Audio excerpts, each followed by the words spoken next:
सुरू आहे। आता आकाशवाणीच्या छतावर सुद्धा हे सगळे आंदोलक बसलेले आहेत। काय नेमक्या मागण्या आहेत या सगळ्यांच्या? तुमच्या संघटनेच्या वतीने हे आंदोलन सुरू नाही, खरं तर 3-4 मीटिंगा मुख्यमंत्री महोदय सोबत झाल्या आणि त्या मीटिंगमध्ये इतिवृत्तामध्ये सरळ निर्देश दिले, जसं घरकुलाच्या संदर्भात असेल, पगारवाढीच्या संदर्भात असणार, दिव्यांग भवन प्रत्येक जिल्ह्यात असणे असेल, बोगस प्रमाणपत्र धारक असेल त्याच्यावर कारवाई असणे, बजेटच्या किमान 5% निधी हा दिव्यांगासाठी खर्च करावा। एकंदरीत या सगळ्या विषयावर वारंवार मुख्यमंत्री महोदयांनी मिटिंगा घेतल्या, पण प्रशासनानं त्याच्यावर काही गंभीर दखल घेतलेली दिसत नाही। त्याच्यामुळे आज सगळे प्रहार संघटनेचे दिव्यांग बांधव मुंबईत येऊन आंदोलन करत आहे। वाटतं सरकारनं लक्ष घातलं पाहिजे तातडीनं। गेल्या अनेक वर्षापासूनच्या मागण्या आहेत, परंतु सरकार बदलत आहेत, परंतु बांधवांना न्याय मिळत नाही अशी स्थिती आहे। बऱ्यापैकी काही मागण्या आम्ही 5-10% दिव्यांग मंत्रालयाची मागणी पूर्ण झाली, पण पगारवाढीची मागणी तुम्ही लाडक्या बहिणीला आल्या 1500 देत आहे, दिव्यांग 200 पासून सुरू झाला, मग 600 भेटलं, 600 नंतर 1000 दिले, 1000 नंतर आता 1500, ते पण 3-3 महिने भेटत नाही। 3-3 महिने झाले आता दिव्यांगाला पगार बंद आहे, नाही दिला आहे। दर महिन्याला ते 5 तारखेच्या आत भेटायला पाहिजे।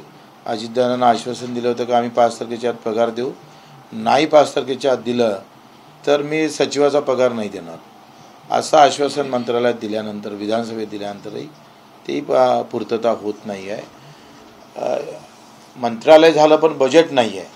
1400 कोटी दिले, त्यातले 1200 कोटी तर मला असं वाटतं का कर्मचाऱ्यावरच खर्च होते, म्हणून या मागण्या अतिशय रास्त आहे। तुम्ही लाडक्या बहिणीला जसं 1500 दिले, तसं माझं असं म्हणणं आहे का ते चांगलं केलं जे काही दिले असेल ते।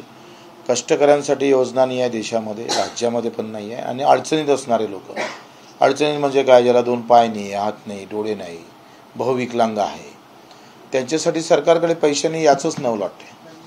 बाहेर राज्यामध्ये किमान 3000 पर्यंत मानधन आहे, आम्ही ते 6000 मागतोय। या मधातला एक मार्ग काढला पाहिजे सरकारनं, आणि ती पगार वाढ केली, मानधन वाढ केली पाहिजे।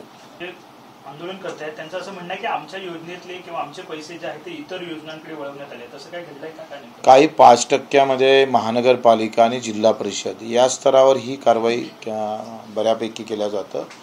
ते इतरे 5% हा व्यक्तिगत दिव्यांगावरच खर्च व्हायला पाहिजे, परंतु स्थानिक स्वराज्य संस्था ह्या तशा करत नाही, तो बाकी योजनेवर तो खर्च केला जातो, ते चुकीचं आहे। जसं आता महानगरपालिका मुंबई 30 कोटी रुपये गेल्या 4 वर्षापासून वाटप केले नाही, तो इतर बाकी ठिकाणी खर्च करत आहे। तर अशा प्रकारची फसगत जर दिव्यांगासोबत होत असेल तर आज आंदोलन इथं आहे, उद्या राज्यभर वाढेल, याची म्हणजे खबरदारी घेतली पाहिजे सरकार। आंदोलन किती वाजेपर्यंत चालू आहे? चालू जेथपर्यंत याच्यावर निर्णय होत नाही, भूमिका सरकार घेत नाही, तोपर्यंत चालू राहील। सर, तुम्ही म्हणलेला आहात की अल्टिमेटम देता आहात का? तुम्ही म्हटलात की राज्यभर आंदोलन पुकारण्यात येईल, तुमचा रोख लाडकी बहीण या योजनेवर सुद्धा आहे। नाही, लाडकी बहीणला द्या, पण माझं असं मत आहे कष्टकऱ्यांसाठी काय आहे? श्रमावर आधारित योजना आहे का जो 12 घंटे काम करतं फॅक्टरीमध्ये किंवा शेतामध्ये जो मजूर काम करतं त्याच्यासाठी सरकारची योजना आहे का? तर नाही। जो अडचणीत आहे, मग आमच्या विधवा भगिनी असेल, आमचे दिव्यांग बांधव असेल, ज्याला 2 पाय नाही, हात नाही, डोळे नाही, हे अडचणीत असणारे लोक आहे, याच्यासाठी काय योजना नाही तुमच्या?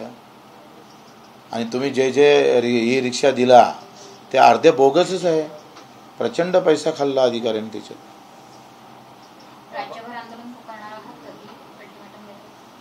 मला वाटते आज त्यांनी तोडगा काढला नाही तर मग लगेच राज्यभर आंदोलन सुरू करू। भाऊ, दुसरा वेगळा प्रश्न, मनोज जरांगे पाटील यांचं गेल्या 9 दिवसापासून जे आहे ते सुरू होतं, त्यांनी आता मागे घेतलेलं आहे, पुन्हा एकदा त्यांनी सरकारवर ताशेर उडलेली पाहायला मिळते, तुमचं काय मत आहे? मला असं वाटतं आता हे 3रं-4थं त्यांचं उपोषण आहे। या आरक्षणाच्या बाबत जे काही घोळ केला आणि संभ्रम निर्माण करण्याचा जो प्रयत्न झालेला आहे, आणि त्याच्यामुळे अडचणी जास्त वाढलेल्या आहे, याचं मुळात काय कारण आहे ते शोधणं गरजेचं आहे। मी मागे म्हटलं होतं का एक तर तुम्ही केंद्रात 10% ओबीसी मध्ये वाढवून घ्या, केंद्रात सरकार तुमचं आहे, राज्य सरकार तुमचं आहे, ज्यात ओबीसीमध्ये प्रॉब्लेम येणार नाही आणि मराठ्यांना पण आरक्षण भेटेल, या भूमिका सरकारनं सरळ आता तिथं घेतल्या पाहिजे. काय जर 10% मराठ्यांना आरक्षण देण्याचं आता अनिश्चितता वाढलेली आहे, त्यामध्ये लोकांचा मराठ्यांचा काही त्याच्यावर विश्वास नाही राहिला आणि ते कोर्टात टिकन का नाही टिकलं तर मग पुन्हा अडचण निर्माण होऊन जाईल. म्हणजे जो मराठा आहे तो गरीब आहे हे मान्य केलं, पण गरीब आहे पण आरक्षण का नाही, तर त्याला ओबीसीमध्ये आपण देत नाही आणि 10% आपण स्पेशल मराठ्यांसाठी आरक्षण देतो तर ते टिकणार नाही आणि अशामध्ये त्याचं ते मरण होतं आहे. त्याच्यामुळं राज्यामध्ये दरी निर्माण होत आहे, ओबीसी आणि मराठा असे एक वाद सुरू होत आहे. याचं मूळ कारण सरकारनं खरं तर शोधलं पाहिजे आणि स्पष्टता आणली पाहिजे. ओबीसी सुद्धा रस्त्यावरती उतरलेले आहेत, त्यांचं सुद्धा आंदोलन. हा, तेच त्यांनाही विश्वास देणं गरजेचं आहे. दुसरी कसं आहे का, ही राजकीय काही स्वार्थापोटी काही पक्ष जर अशा पद्धतीनं करत असेल, 2 समाजामध्ये तेढ निर्माण करण्याचं काम कोणी करत असेल तर त्याचे परिणाम राज्यातल्या सगळ्याच घटकावर पडेल. ते होऊ नये याची काळजी घेणं गरजेचं आहे. ओबीसींना विश्वास देणं गरजेचं आहे आणि मराठ्यांना कसं आरक्षण देता येईल यावर पुढाकार घेणं. मागं मी म्हटलं होतं का मराठा जर हा कुंभी नाही तर दुसरा तो कोण आहे ते पण सिद्ध करता आलं पाहिजे. ते करता येत नाही आहे सरकारला.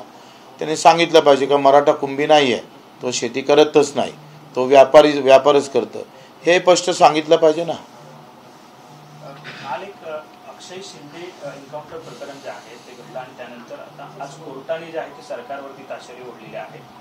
अशा पद्धतीने एखादा आरोपी पोलिसांची बंदूक घेतो कसा किंवा ती बंदूक ब्लॉक का नव्हती, असे सगळे अनेक प्रश्न जे आहेत ते कोर्टाने उपस्थित केले आहेत. तुमचं काय मत? ते थोडं फिल्मी आहे सगळं, म्हणजे कशा पद्धतीनं ते होतं आहे, म्हणजे एखाद्या चित्रपटमध्ये दाखवू नये अशा पद्धतीनं काही सीन ते पण बॅन आणतात चित्रपट काही सीनवर. इथं तर डायरेक्टच झालं.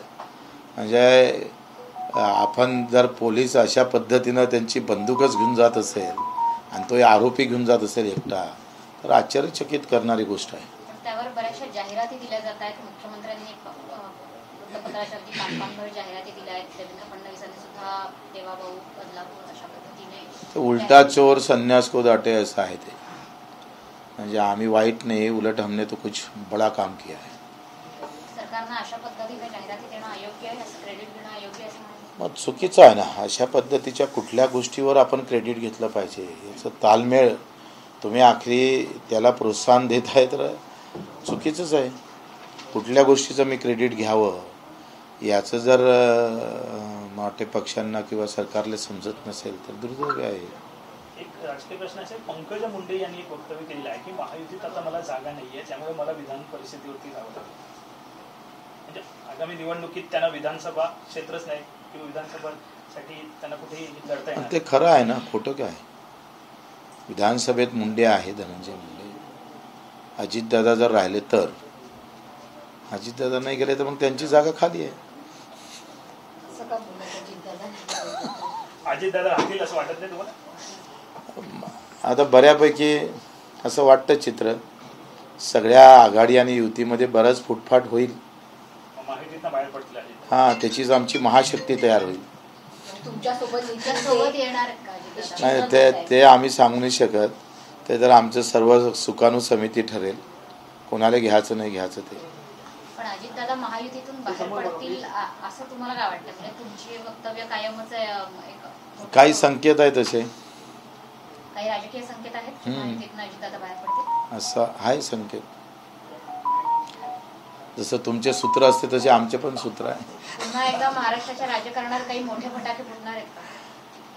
फटाके नाही फोड. आता फटाके फोडणार लोक सुतळी बॉम्ब फोडणार, लोक फोडणार ॲटॉम बॉम्ब.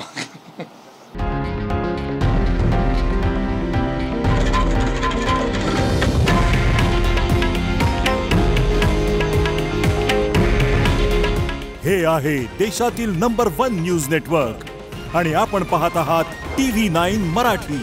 काळजी तुमची, हित महाराष्ट्राचं.